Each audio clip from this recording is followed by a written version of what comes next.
Conceitos em ciências. Eletromagnetismo. Magnetismo e movimento de elétrons. É muito gostoso pescar.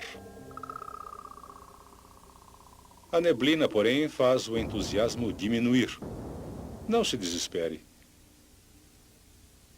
A sua bússola funciona com chuva, granizo e até com neblina. A menos é lógico que exista alguma coisa agindo sobre a bússola. E nesse caso, você poderá ter uma grande surpresa.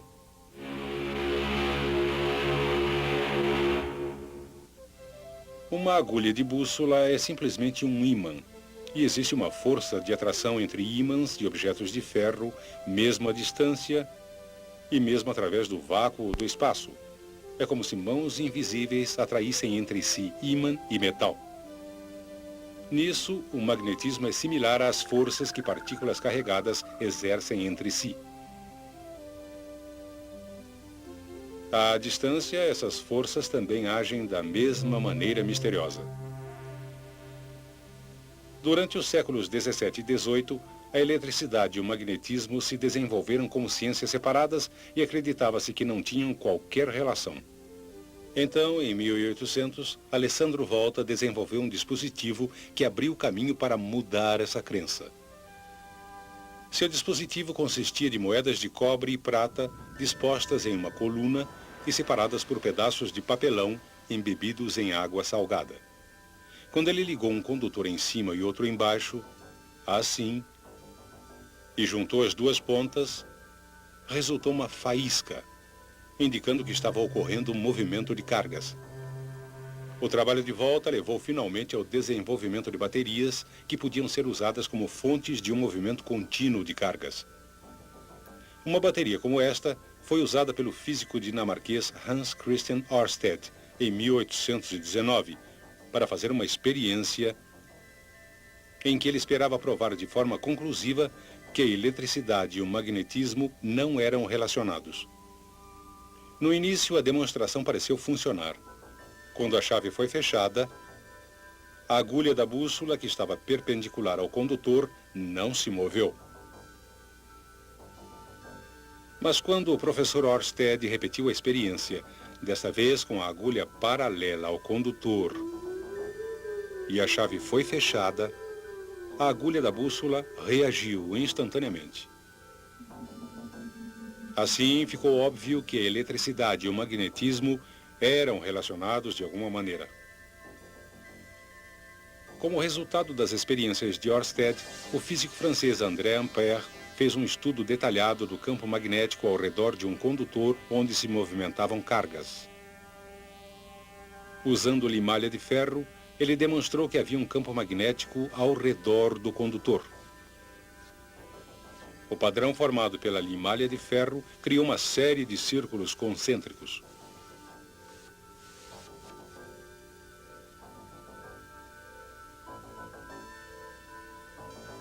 Dependendo de como os elétrons carregados negativamente se movimentam no condutor, o campo magnético ao redor do condutor estará em um dos dois sentidos.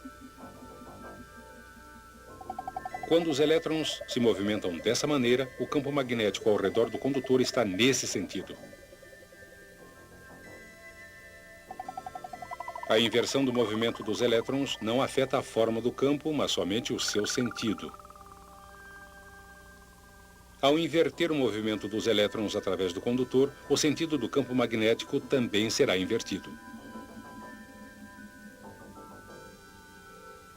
Nossa mão esquerda nos dá um método conveniente de prever corretamente a relação entre o sentido do campo magnético ao redor do condutor e o sentido do movimento de elétrons através do condutor. Essa é a regra da mão esquerda para condutores. Diz ela que se a mão esquerda for colocada ao redor de um condutor, com o polegar indicando o sentido do movimento dos elétrons, os dedos encurvados indicarão o sentido do campo magnético.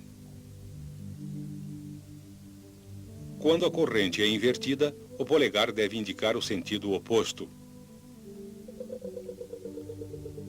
Agora, os dedos apontando para o outro lado indicam um novo sentido do campo magnético. Naturalmente, se o movimento de cargas for interrompido, o campo magnético desaparece imediatamente. O que acontece com o formato geral do campo magnético se o condutor for encurvado, formando uma espira?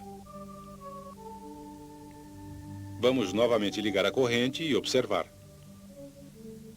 Se aplicarmos a regra da mão esquerda em pontos diferentes ao longo do condutor, podemos mapear o campo magnético ao redor da espira. Notem que o formato do campo parece uma rosca.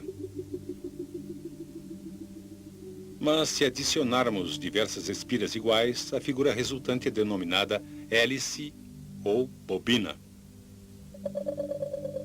Observando esta bobina em seção transversal, vamos representar os elétrons que se afastam de nós por x's. E aqui embaixo, os elétrons que se aproximam de nós por pontos.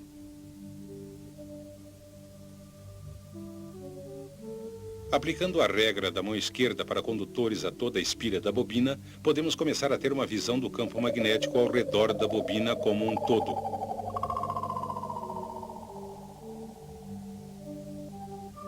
Como a distância entre as espiras da bobina é muito pequena, poderíamos pensar que os campos iriam se sobrepor, assim. Mas não é o que acontece. Os campos magnéticos não se superpõem. O que acontece é que o campo de uma interage com o campo da outra para produzir um campo combinado, como este. Se examinarmos a área entre duas das espiras, podemos ver que dois campos que interagem, na verdade, se cancelam. Essa interação de campos ocorre entre cada uma das espiras da bobina, resultando um campo geral que envolve as espiras e parece uma oval um pouco achatada.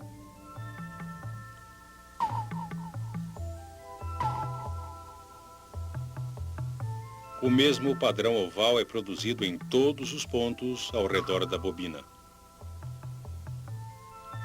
E é a combinação de todas essas ovais que forma o campo magnético de toda a bobina.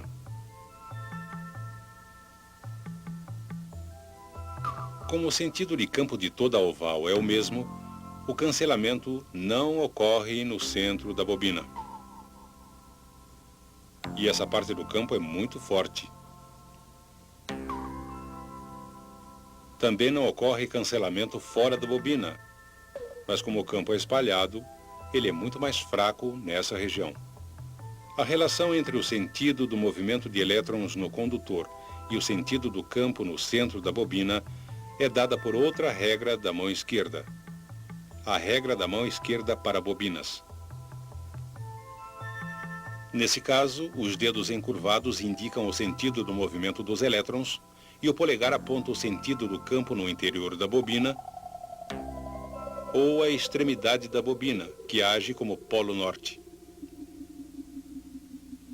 Os dedos encurvados mostram o sentido da corrente e o polegar aponta para o norte. Se compararmos o campo magnético da bobina com o campo de um ímã em forma de barra, podemos ver que os formatos são quase idênticos. Ambos têm um polo norte e um polo sul. Mas uma barra de ferro não tem polos magnéticos. O que acontece então se inserirmos essa barra em uma bobina por onde passa uma corrente?